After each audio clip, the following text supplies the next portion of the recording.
No,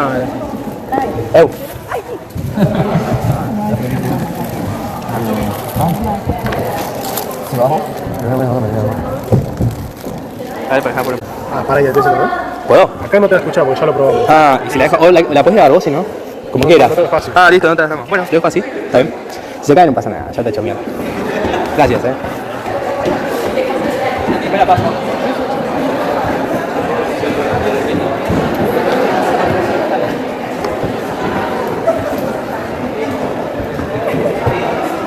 Bueno, hagamos.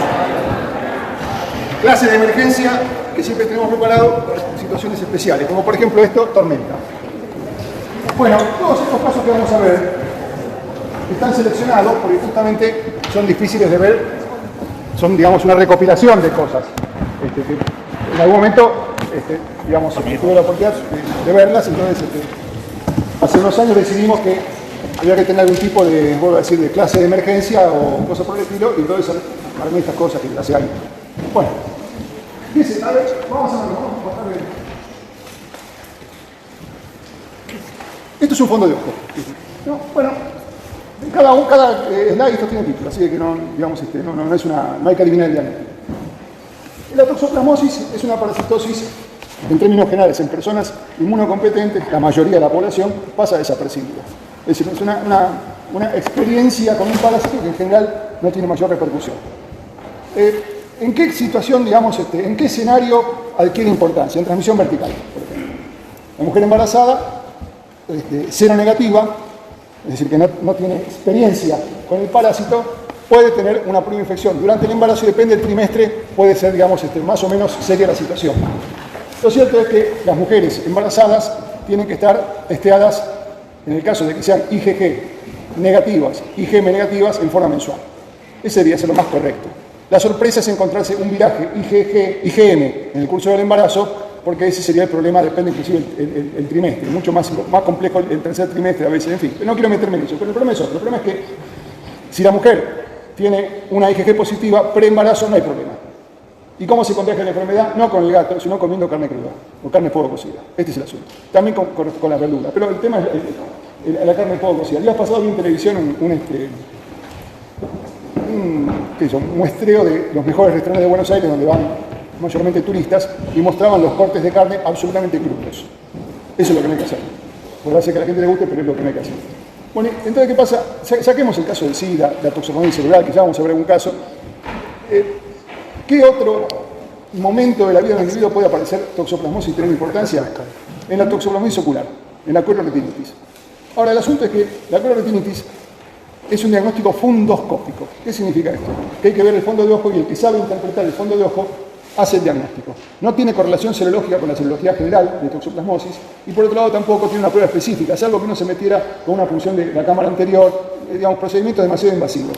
Pero uno podría, digamos, hacer el diagnóstico de toxoplasmosis ocular y en este caso recidivante observando el fondo de ojo que le voy a explicar.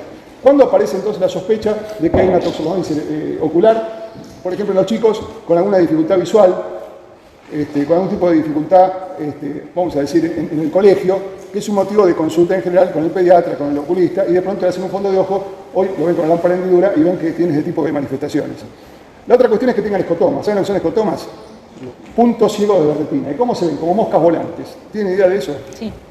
Mi amiga tiene toxoplasmosis. Bueno. Hagan ustedes esta prueba. Miren de un lado al otro la cátedra, ¿no? De un lado al otro, sin mover la cabeza. Miren los ojos. Y tal vez en algún punto aparece un punto negro. Ese es un punto ciego de la retina. Se llama escotoma. ¿Cómo se analiza? Con una campimetría. Entonces, hoy las campimetrías son, vamos a decir, no sé la palabra. La campimetría es un estudio, digamos, perfectísimo, que me permite saber en qué cuadrante del fondo de ojo aparece una mancha, un punto ciego. Bueno,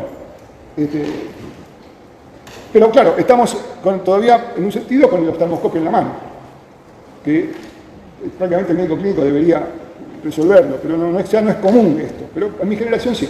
Entonces, ¿qué se ve? Se ve, este es la retina, ¿no? Se ve un área de retinitis aguda, que en una retina coloreada, esta es una retinografía color, porque si no, antes se usaba mucho la retinografía vamos a decir, blanco y negro. Hoy hay que pedir una retinografía color, que no es más ni menos que una fotografía del fondo del ojo. Y entonces se ve esta parte de acá, corresponde a la forma aguda de la retinitis, este color blanco amarillento, y esto que está acá son los episodios anteriores cicatrizados. Entonces cuando yo veo esto, sé que es una retinopatía toxoplasmática residuante. Porque hay otros episodios que por ahí pasaron desapercibidos. ¿Por qué? Porque están lejos del nervio óptico, están en la zona periférica de la retina y pasaron desapercibidos. Así que podría ser que hubiese el primer episodio, que es esto que está acá, o estos casos que se ven con pigmentación cicatrizada. Son puntos ciegos. Es muy difícil de ver esto. El oculista tiene que estar muy entrenado. Por eso el diagnóstico no es ni serológico ni parasitológico. Es fundoscópico. Significa que se ve el fondo del ojo. Otros fondos de ojo también son muy significativos en la infectología. Por ejemplo, citomegalovirus. Tal vez no existe una foto ahí. CMV lo hemos visto también. ¿Dónde tiene importancia el CMV? En la infección de cualquiera de nosotros que tenemos serología positiva de clase IgG, no, seguro que no. ¿Pero qué puede producir? Puede producir una hepatitis, puede producir un síndrome monoplósico, del cual hemos hablado, puede producir un cuadro febril inespecífico y fiebre prolongada. Es importante de transmisión vertical y que pasa en SIDA. Produce una corretinitis aguda gravísima que te deja ciego en 15 días. Ahora, ¿cómo se ve? Porque el enfermo lo que tiene es disminución de la agudeza rápidamente, es muy rápidamente progresiva y se ve como una pizza de mozzarella. Así está descrito. ¿Qué significa? ¿Qué tiene? Imagínense, no sé si tengo una foto de esto acá, entonces imagínense que se ve la mozzarella, ¿no? La retinitis aguda y los focos hemorrágicos, que es la salsa de tomate. Entonces se vería esto y en vez de verse negro, se ven focos hemorrágicos rojos. Eso también es fundoscópico. ¿Lo ve? El tipo que sabe que está frente a en el contexto de un enfermo con SIDA, inmunodeficiente severo, o a un desconocido situación inmunológica, pero que tiene una disminución rápida de la agudeza visual, hay que mirar el fondo del ojo y meterle tratamiento inmediato, si no se queda ciego en pocos días. Bueno, acá que tenemos histoplasmosis diseminada. Bueno, pero acá no tenemos histoplasmosis. ¿Qué es lo que están viendo acá? Están viendo el exudado blanquecino en el paladar, en una base eritematosa y además ciertamente granulada y ulcerada. Esto es cándida. Pero la candidez oral no produce este tipo de lesiones. Es un tapiz. Hay 4 formas de presentación de candidiasis inmunodeficientes de este tipo. La forma clásica del muguet, que es esta pasta blanquecina que se ve y que además se pasa con el dedo y se la saca. Por ahí ustedes no lo saben, pero tal vez muchos de ustedes cuando eran neonatos tuvieron muguet. Mi mamá con un algodoncito se lo sacaba de la boca. Bueno, el asunto es que acá, bueno, hay 4 formas. La forma del muguet, la forma hipertrófica, que es este exudado pero mucho más adherente, que no se saca tan fácilmente. Hay una forma atrófica, es decir, que se ve de un tema acá, pero que aún no desarrolló la exudación, y la candiditis angular, que se ve acá. Esta es una forma de presentación de candidiasis oral que hemos examinado, hemos reconocido todos estos años de HIV. Pero resulta que acá hay una ulceración. Entonces, la candidiasis acá no es la enfermedad, no es la enfermedad que domina, es la lesión que está abajo. Cuando uno entonces va a buscar abajo una muestra, un raspado, lo que dio Fernando ahora en la clase, no sé de qué habló, de micosis endémicas o habló de epidémica, no sé. Oportunista. Bueno, entonces ¿qué hace? Un raspado y una tinción de Giemsa o Orocco y ven elementos micromorfológicamente compatibles con histoplasma. Y cualquier lesión extrapulmonar de histoplasma es histoplasmosis diseminada. Fíjense cómo llegamos entonces al diagnóstico con una cierta metodología, aún en ausencia de cultivos o de conocer mucho más de lo que pasa con el enfermo.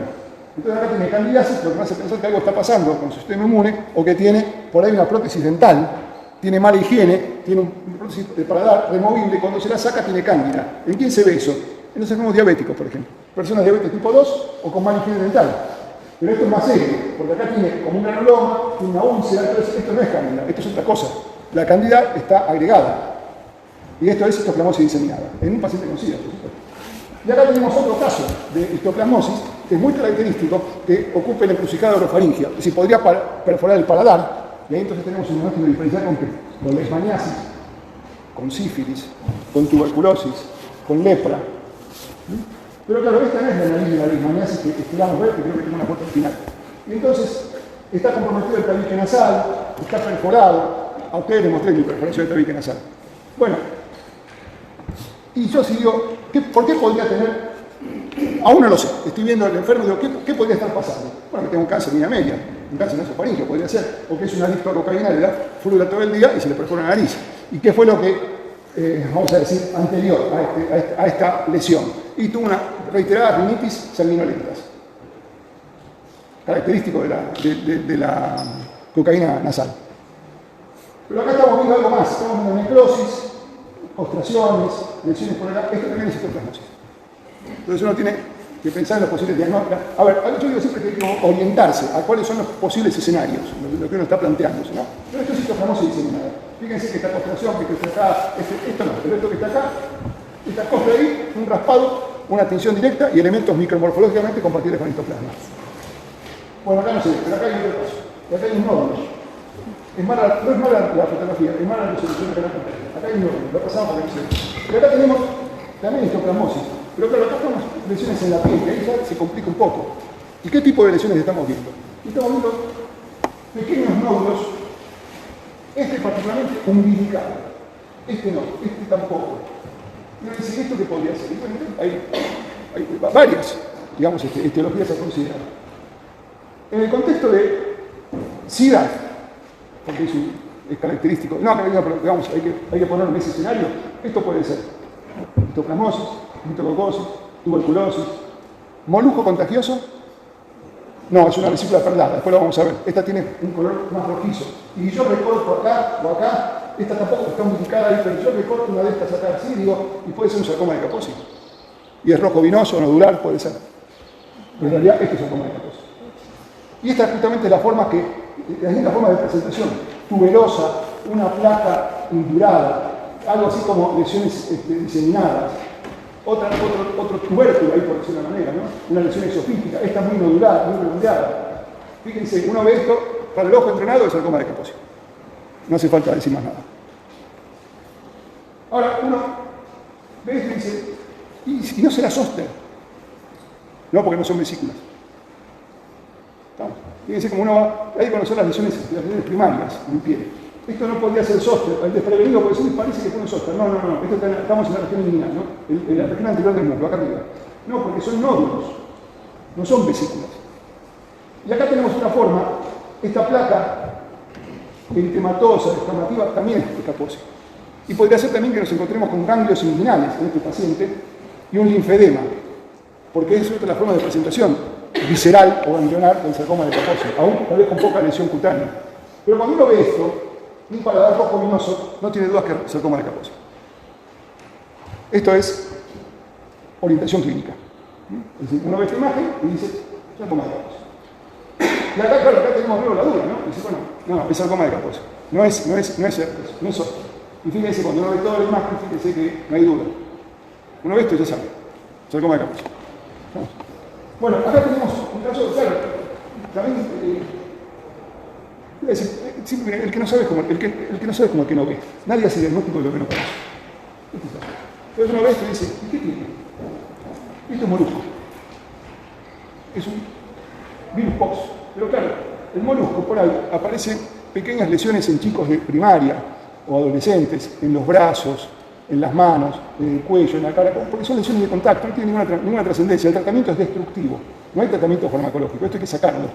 Pero en inmunodeficientes severos aparecen estas formas brutales, de alguna manera, decenas de lesiones de este tipo. Y acá tenemos algo que no lo vemos. ¿Y por qué no lo vemos? Porque está la gente vacunada. Mientras que mantengamos niveles de vacunación por encima del 95% de la población, no vamos a tener sarampión. Antes de que hubiera una cultura de vacunación digamos, o campañas de vacunación para el sarampión, se decía que cada 4 o 5 años bajaba el nivel de inmunidad colectiva, por decir de una manera, y aparecían nuevos casos. Ya hace muchos años que esto no ocurre, salvo en el 98, que fue este caso, por ejemplo, que tuvimos un brote de sarampión acá en la ciudad de Buenos Aires. Después tuvimos sarampión en el Mundial de Sudáfrica, en 2010. Pero eso fue una maniobra política, porque todo el mundo sabía de que había una epidemia muy grande en toda África subsahariana, y nadie dijo una palabra de esto. Y lo que es peor, nadie advirtió a los que iban a ver el Mundial de que tenían que estar vacunados. Un grupo de pibes que vivían en la zona de Pilar, fueron al Mundial y cuando trajeron sarampión. Era sarampión importado, no nativo. No tenemos casos de sarampión nativo de hace muchos años, siempre y cuando mantengamos niveles de vacunación adecuados, voy a decir de una manera. El sarampión es una enfermedad grave. Es una enfermedad exantemática. Las enfermedades exantemáticas tienen un ciclo que uno tiene que reconocer. No sé si acá lo comenté, desde el contagio, lo prodrómico, el estado y la convalecencia. Creo que lo dije el primer día. Bueno, entonces uno sabe que en las enfermedades exantemáticas particularmente hay un periodo de silente durante el contagio, que es el periodo inicial, donde la gente no se contagia, pero la enfermedad ya comenzó. Ese periodo de incubación en el sarampión es de 10-15 días. ¿Qué ocurre? O de entre 8 y 15 días. El sarampión es una enfermedad que provoca un ciclo enantemático y otro exantemático. En el ciclo inicial del sarampión aparece el triple catarro conjuntival y laringotraqueal. Cualquier niño, cualquier adulto que tuviera un catarro de este tipo acompañado de fiebre, sin antecedente de vacunación, hay que pensar en sarampión. Claro, es complicado, porque nosotros vivimos una población que está vacunada en general. Bueno, entonces uno dice triple catarro. ¿Y qué más? Mancha de Koplik. Es decir, esa vasculitis que se ve que dura muy poquito, que está en los carrillos. Una mancha blanca, yo no lo he visto, y dura 24 a 48 horas. En el primer ciclo enantemático aparece la primera elevación de la temperatura. Y la temperatura es muy alta, 39 grados. Y de pronto baja la temperatura. Se cierra el ciclo de Koplik, sigue el triple catarro y aparece el exantema, que es céfalo-caudal, morbiliforme. ¿Qué significa? Que deja espacio de piel sana. Tenemos dos tipos de exantema en términos generales, morbiliformes y escarlapiriformes, con o sin piel sana. Este deja piel sana. Y comienza de arriba abajo. Los viejos médicos decían que podían saber en qué día estaba de sarampión mirando dónde estaban las lesiones, porque al quinto día estaba en las rodillas. Y se produce la segunda curva febril. Entonces es enantema exantemático, doble curva febril, céfalo-caudal. ¿Y cómo regresa? Como vino. Es decir, se va de abajo hacia arriba y deja descamación. Es difícil explicar algo que la gente no ve. Acá cometí el error cuando saqué la foto de no entregar los ojos, porque hubiéramos visto la inyección conjuntival. Pero es muy característico. Pero lo que pasa es que la mayoría de los médicos lo desconocen porque hace muchos años que no hay sarampión. Y hay también otra consideración, que hay cierto sarampión modificado también. Producto de la vacuna, producto, digamos, del movimiento social, de los viajes. Entonces puede aparecer un caso de sarampión, por eso la cuestión es triple catarro, enantema, fiebre, pensar en sarampión. Prácticamente no vacunados. Puerta. Nosotros siempre vemos mucho las ¿En? enzimáticas en los niños, ¿Dónde me decís? en sarampión. Perdón, no te escuché, hija, ¿dónde decís que ves? Que la clínica lo vemos mucho en niños. Lo que quería saber es si en adultos la sintomatología Es lo mismo. o lo mismo. Es lo mismo. Pero mucho no vemos porque no hay. ¿Dónde viste vos sarampión? ¿Dónde naciste? Yo en Brasil. ¿En dónde? ¿Brasilia? ¿Y Brasilia tiene? Es difícil. En centros urbanos con vacunación, con calendario de vacunación es muy difícil. Pero distintos ahora con la migración profesional. Oh, ¿sabes? Lo que tiene una maldición de Dios. Porque cualquier cosa que pasa, lo menciona. Lo menciona alguno. No, digo que subió el índice de salud al norte porque ellos empezaron. Pero piensen más que en nacionalidades, piensen en vacunados y no vacunados. Porque vos podés vivir en Caracas y ser multimillonario. Y podés vivir en París y ser un negro atorrante del norte de África, ganado por el tema de la Sorbona. Ojo con eso.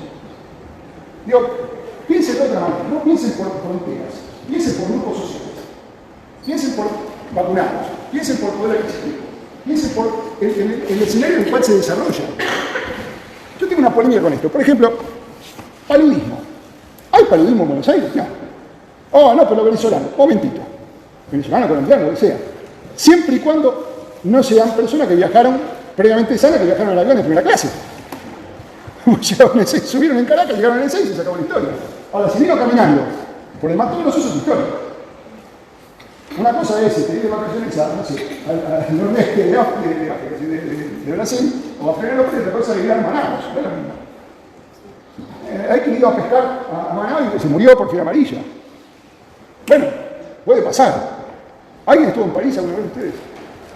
¿Sí? ¿Y vos viste la pobreza en París o no lo viste? Yo en Notre Dame lo que vi en París, en Notre Dame no la ratas. Frente a Notre Dame. Las ratas a las 6 de la tarde que no lo particular, por eso que lindo París. Está lleno de ratas. Después no te quejes si tienes problemas de salud. Y me imagino yo que todos los inmigrantes, y he comido con pakistaníes en París y les puedo asegurar que viven como el culo. No todos los que tienen la fortuna de tener digamos, un buen pasaje. Pero bueno, y acá tenemos otra cosa. A ver, ¿quién me dice que es esto? No me digan que es otra, pues ya saben. Claro, es una parálisis facial. Parálisis de bebé. Y entonces, ¿cómo se llama esto? Síndrome de Ramsay-Hunt. es infrecuente, una parálisis. Entonces uno ve esto, cuando uno ve acá, esto acá sabe que es una parálisis facial periférica. Muy bien la doctora, parálisis de esto. Pero resulta que acá dice, ¿qué pasó? ¿Se ahorcó el tipo? Porque hasta acá tiene una parálisis facial. No, tiene un herpes zóster. Y el herpes zóster, el ganglio peniculado, produce una parálisis facial periférica y lesiones en el conducto auditivo. Eso se llama síndrome de Ramsay-Cook. Una forma muy particular del herpes zóster. Independientemente del estado inmunológico, es una cuestión independiente absolutamente. Y ahora tenemos otra cosa. Y acá vemos esto y vemos, esta es una de las fotografías más viejas que tengo. De cuando empecé acá en el hospital. Ahora van a escuchar el miércoles que viene el Ateneo de los 40 años del primer caso de SIDA. Cuando yo empecé acá. Dos cosas distintas, ¿no? Y ahora ¿qué tenemos? Tenemos un miembro enrojecido, por lo menos edematizado, o por lo menos diferente del derecho, ¿no? Rojo, seguramente caliente, doloroso, con fiebre, una erisipela. Erisipela es una lesión de la piel, distinto de la celulitis, que es un problema más profundo. Es difícil a veces diagnosticar la diferencia, pero la erisipela produce. Yo digo que la angina estreptocóxica produce dolor de garganta, fiebre, ganglio, malestar general, un compromiso general. La erisipela es como la fiebre de la angina de la piel, produce lo mismo, dolor, fiebre, el exantema, el ganglio inguinal, muy doloroso, muy intenso, comienzo brusco, estreptocóxica o estafilocóxica. Y acá que tenemos lesiones residuales de procesos anteriores. A veces, lesiones de este tipo evocan distintas cosas, inclusive, por ejemplo, diabetes tipo 2, o tal vez el antecedente de un eritema nodoso. Es difícil saberlo porque yo no lo recuerdo, cómo fue el caso, pero sí es erisipela.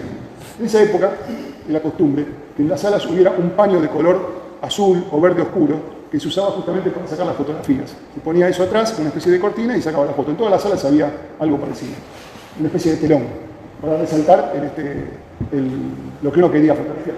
Y acá tenemos una varicela. A ver, ¿qué caracteriza la varicela? Polimorfismo local y regional. ¿Cuál es la lesión de la varicela? La vesícula.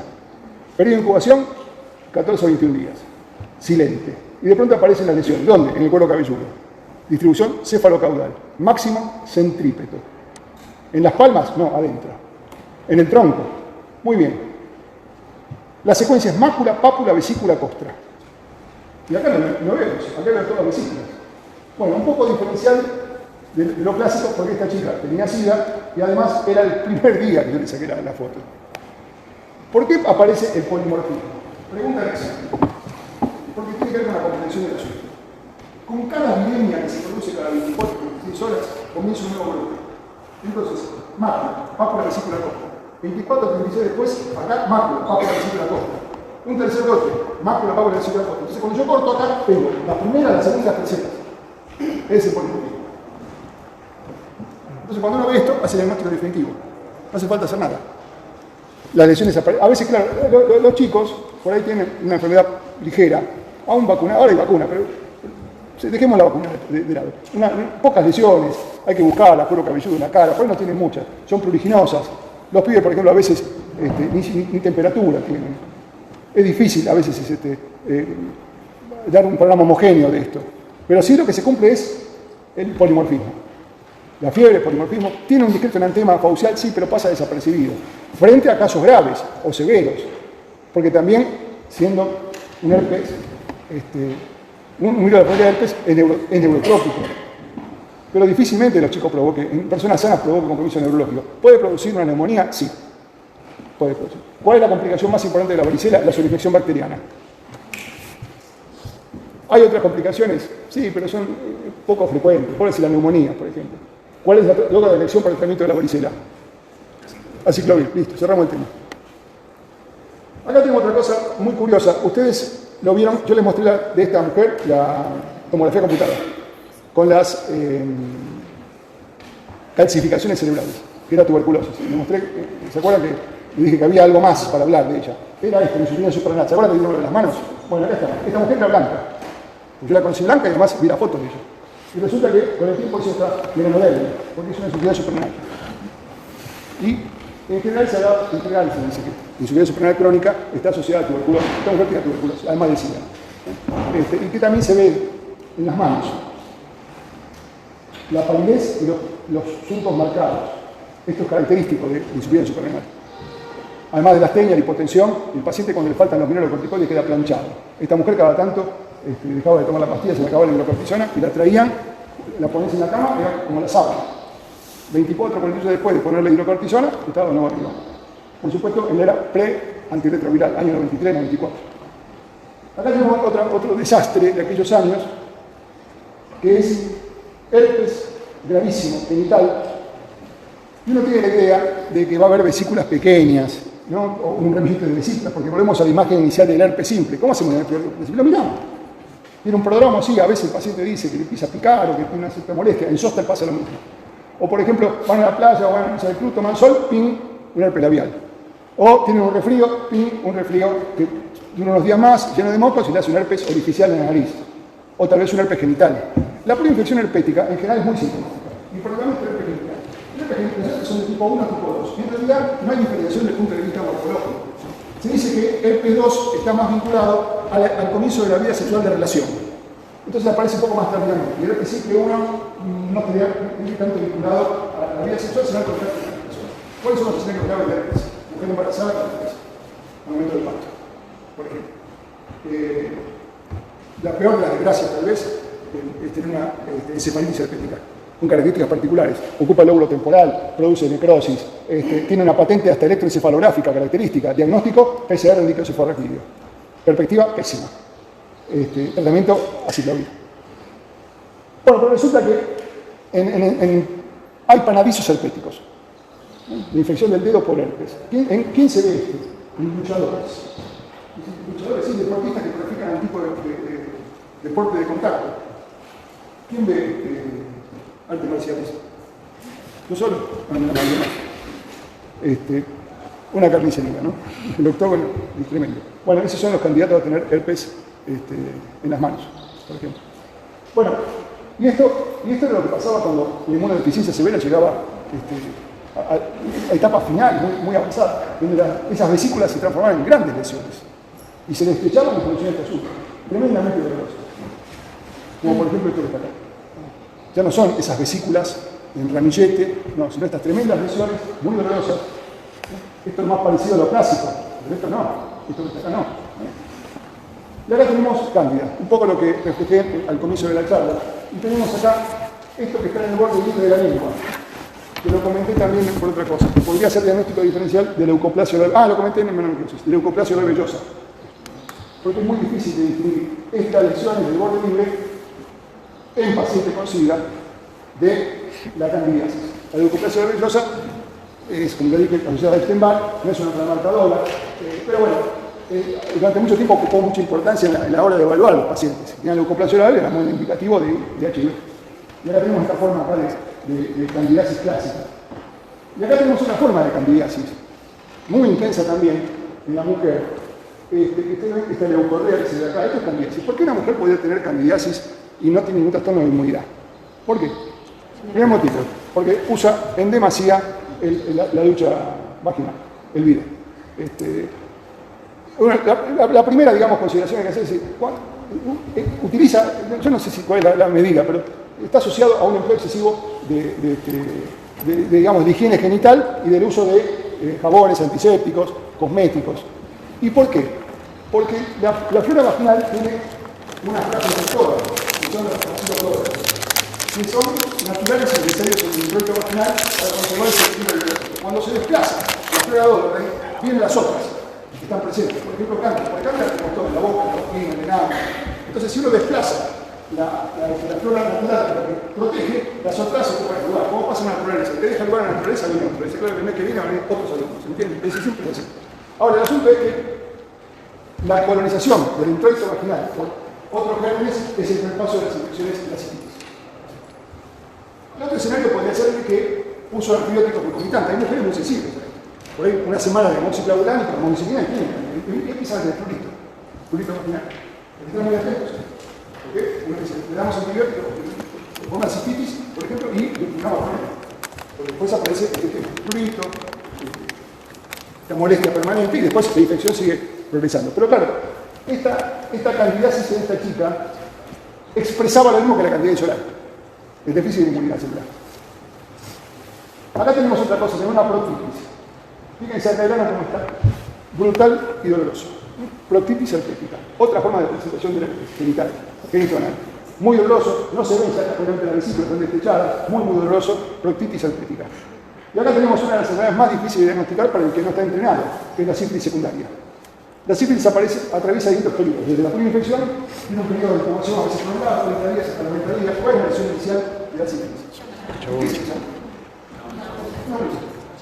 Que es indolora, de bordes bien delimitados, de fondo limpio, no sangra, más y menos visible de acuerdo al tamaño.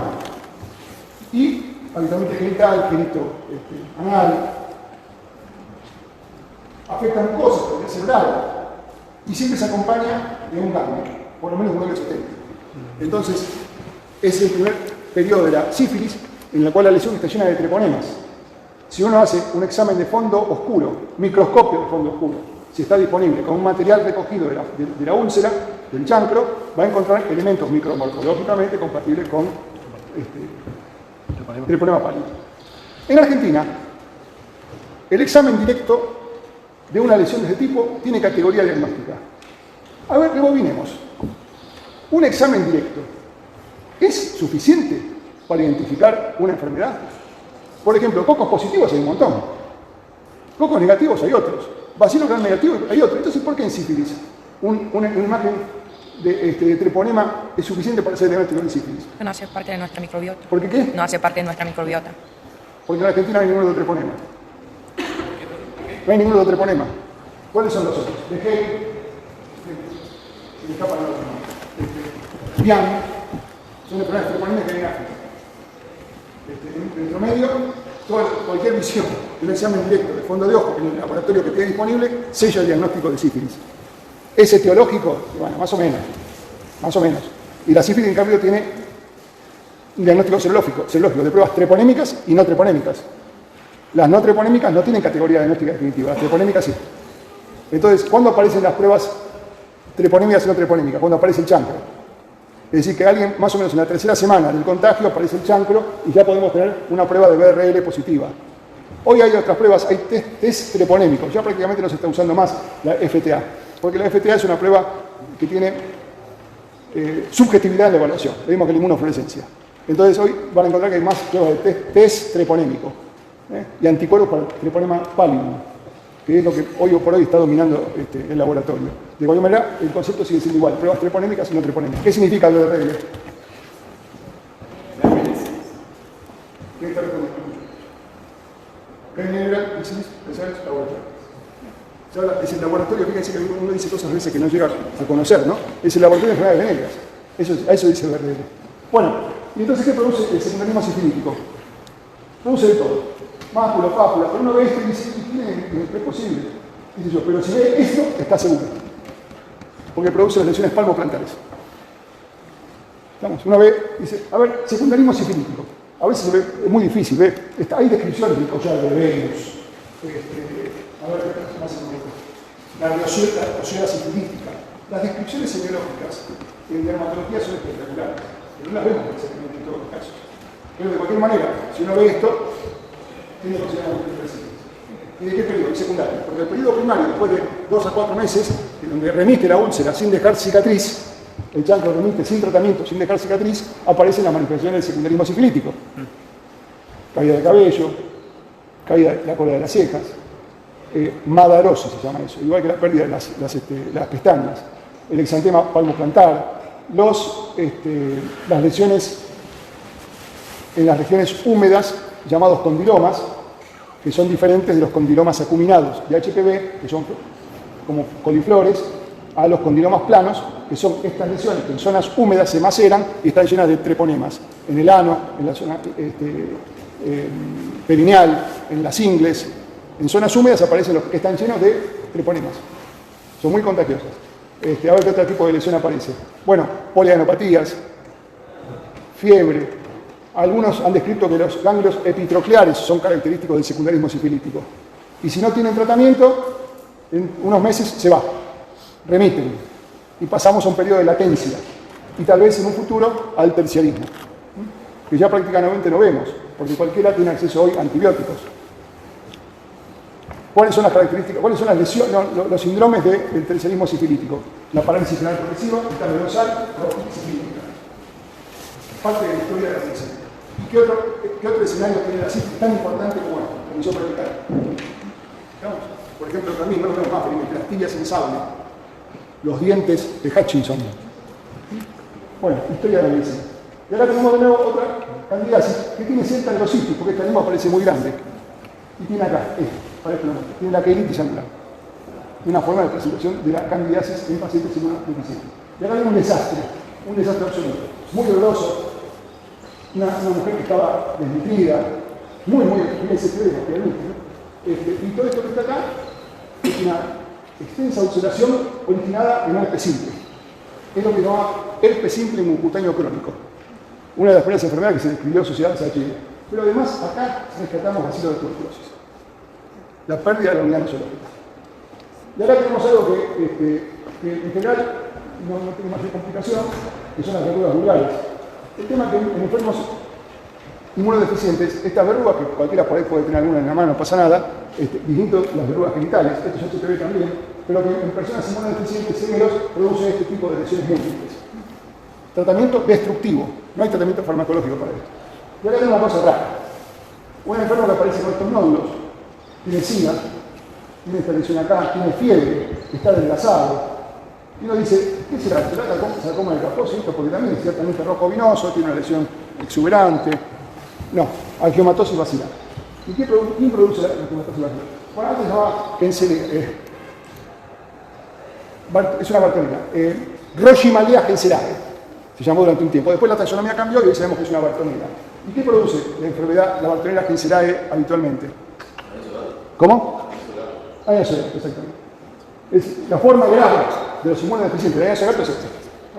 También se llama enfermedad de Carrión o verruga peruana. Pero en realidad esta es la forma grave que a un momento se la consideró marcadora, no es marcadora de SIDA, pero bueno, la bajaron, no sé por qué motivo, pero se llama angiomatosis vacilar.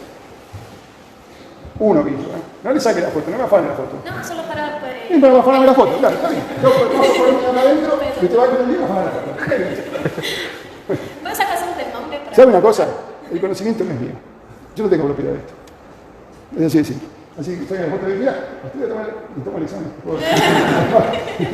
Bueno, y acá tenemos otro desastre. La lengua gigante. Tiene una grositis, no le entra en la boca. Tiene cándida. Tiene úlceras. Tiene herpes simple, pero además está sobreinfectado. Y acá tenemos una neumonía por varicela zoster. Imposible de distinguir de una neumonía intersticial, por ejemplo, porque no es un bloque neumónico. Esto hacía acá, pero claro que la persona tenía varicela. Entonces uno tiene que pensar, ¿te aparece una neumonía? ¿Y cómo se expresaría esto? ¿Como una neumonía clásica, característica, neumocóxica? No, sino como una dificultad progresiva. Una dificultad progresiva con hipoxemia, con disnea. Si tuviera SIDA, pienso que era neumocístico, pero no tenía SIDA, tenía varicela. Entonces pienso que esto es neumonía por varicela, le pongo aciclovir de a mí. Acá tenemos algo que indistinguible desde el punto de vista radiológico de su etiología, porque uno dice esta es tuberculosis, por ejemplo, puede ser, pero en realidad es paracoxidomicosis.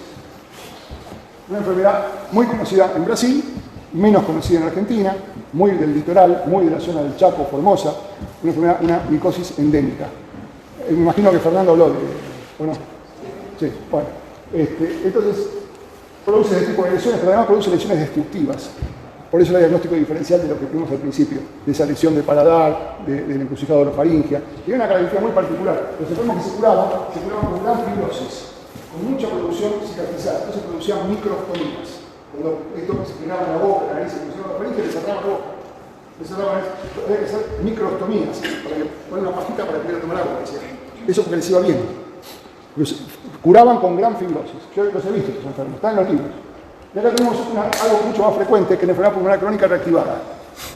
Entonces, no se comporta como una neumonía aguda de la comunidad, sino que se comporta como una dificultad progresiva, con fiebre, expectoración, tal vez sanguinolenta, muy productiva. Es un enfermo que tiene ya una enfermedad de base inicial, digamos, que está sintomático. Y uno ve esto que está acá y se asombra, pero en realidad esto probablemente esté siempre.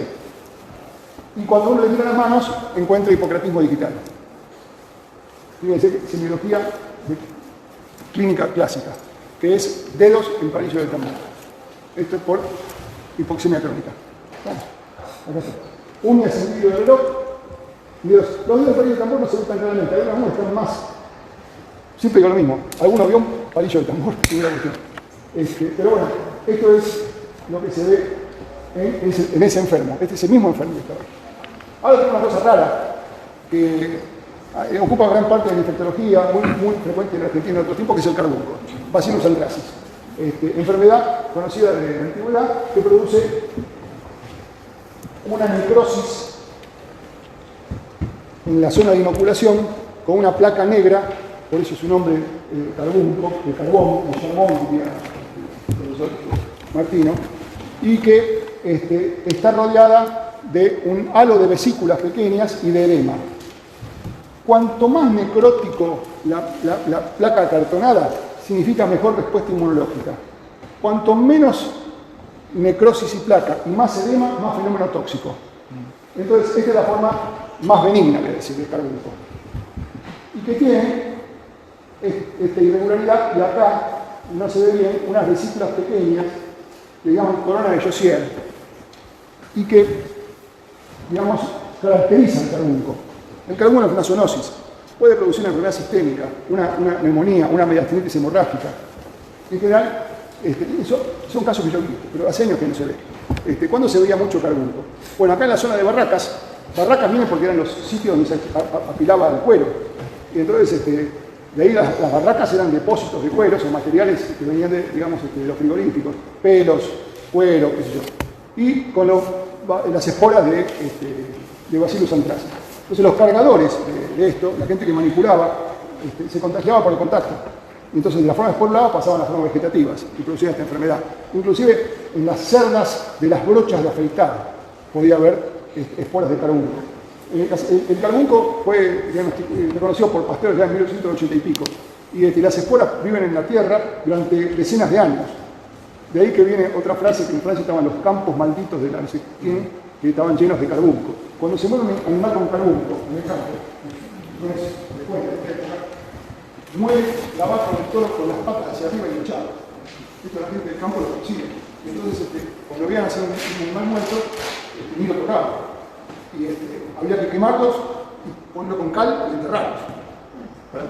No tocarlos porque eran realmente contagiosos. Los últimos casos que yo vi acá, hace unos cuantos años, resulta que en Lavallol, en la zona sur del conurbano, se afanaron un toro. El toro estaba en un cuadro, se lo afanaron, y como el toro era muy grande, lo liquidaron y lo prepararon, digamos, para la carnicería, lo descuartizaron, digamos, lo prepararon para llevárselo al negocio. Y cada uno se llevó una parte. Y todo lo que se llevó una parte, decían carbunco y vinieron acá.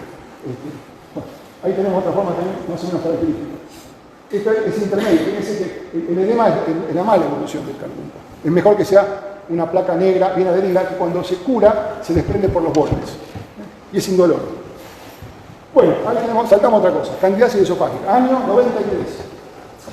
Tenemos la oportunidad de llevar a los enfermos al Hospital Pena.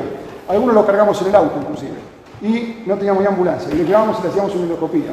Y se grababa en VHS. Y del VHS se pasaba una foto. La candidiasis esofágica se caracteriza por difagia.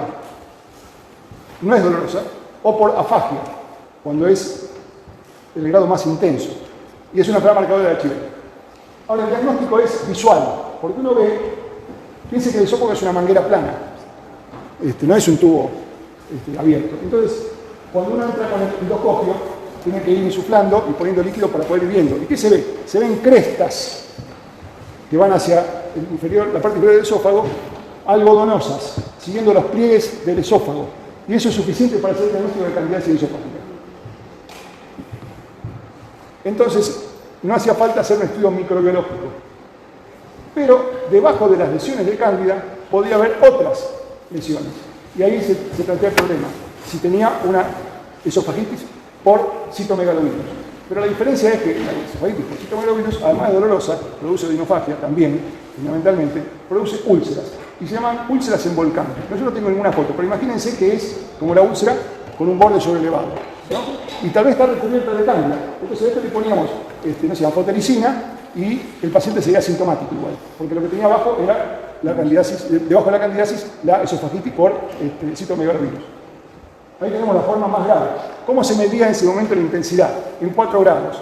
de acuerdo a si tenía pocas lesiones o toda la circunferencia esofágica con cándida. Y como ven acá, se ve lo que decía, las crestas de los pliegues cubiertas de un exudado blanquecino que es candidiásico.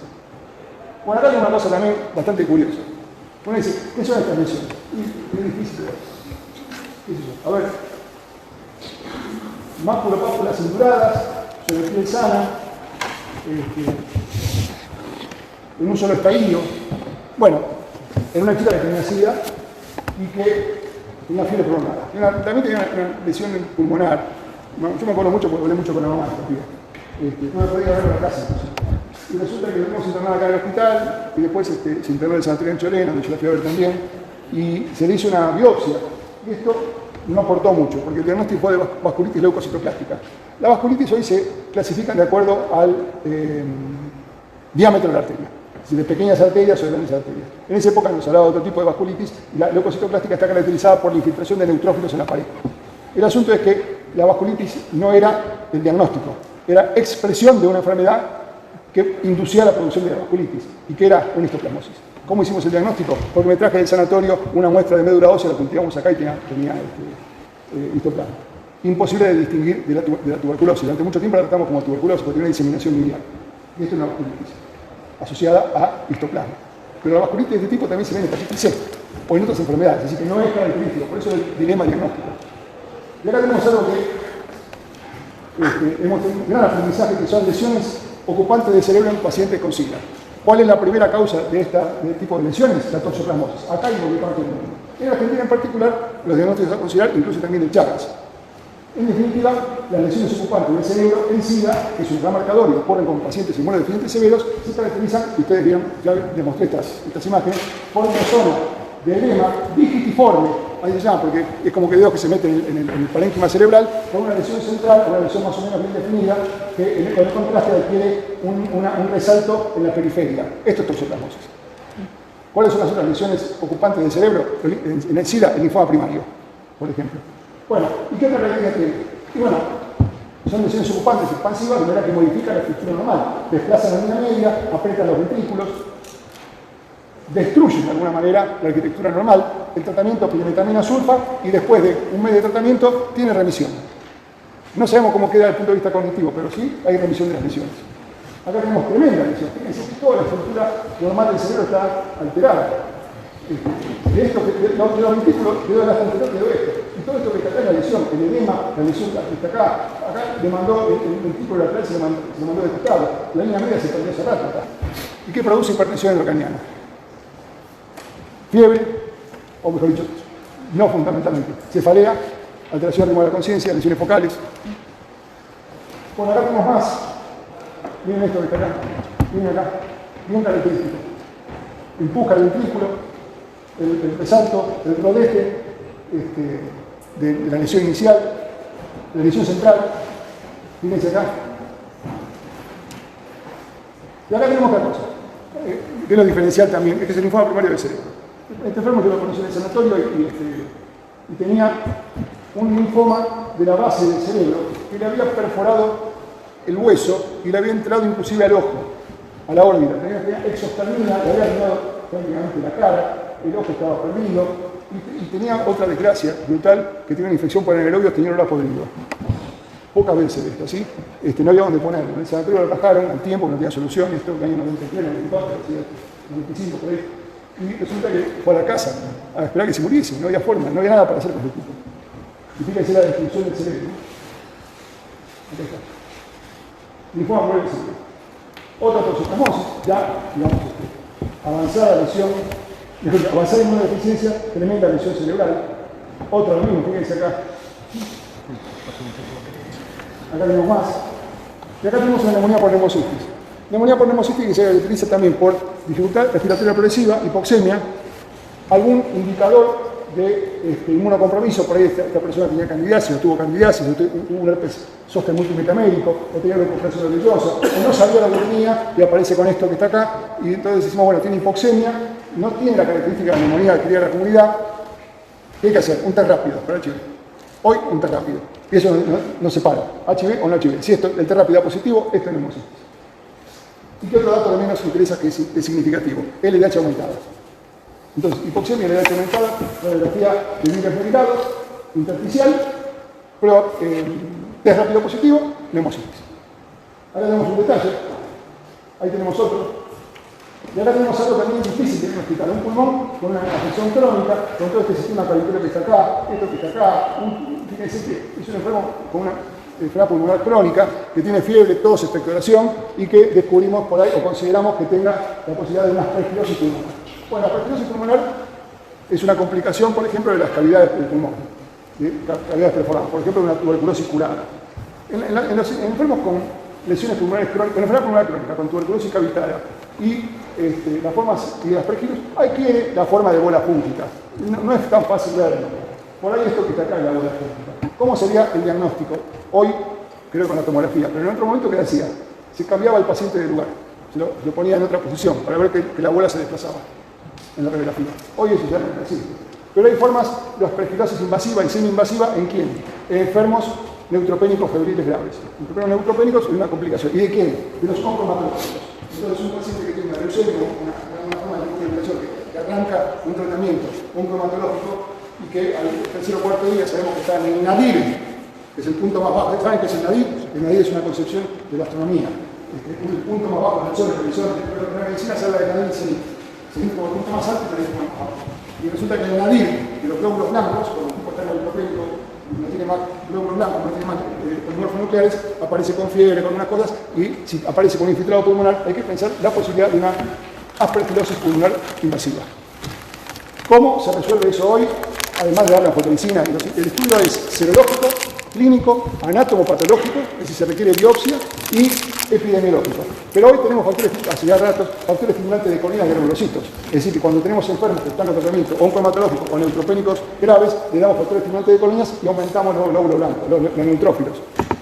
Mientras que cesa el efecto neutropénico del tratamiento oncológico y se recompone.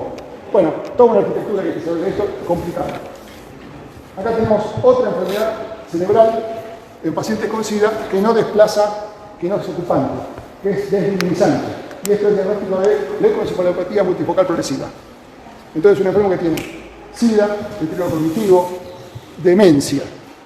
Uno hace una tomografía y se encuentra con una resonancia, se encuentra con el tipo de lesiones, hace una punción lumbar y tiene que solicitar hacer una PCR para virus JC. Y eso es categoría de diagnóstico. Leucoencefalopatía multifocal progresiva. ¿Se cura? No. Mejora a veces con el tratamiento antirretroviral cuando recompone la inmunidad. Pero es una forma de demencia SIDA. Y acá tenemos algo también, esto es la espalda, fíjense, acá está el glúteo. Un enfermo que estaba apoyado en la sala sobre un pañal que quedó varios días húmedo y desarrolló dermatofitosis. Esto por la curiosidad, porque cuando dimos vuelta hay que examinar a los enfermos, ¿no?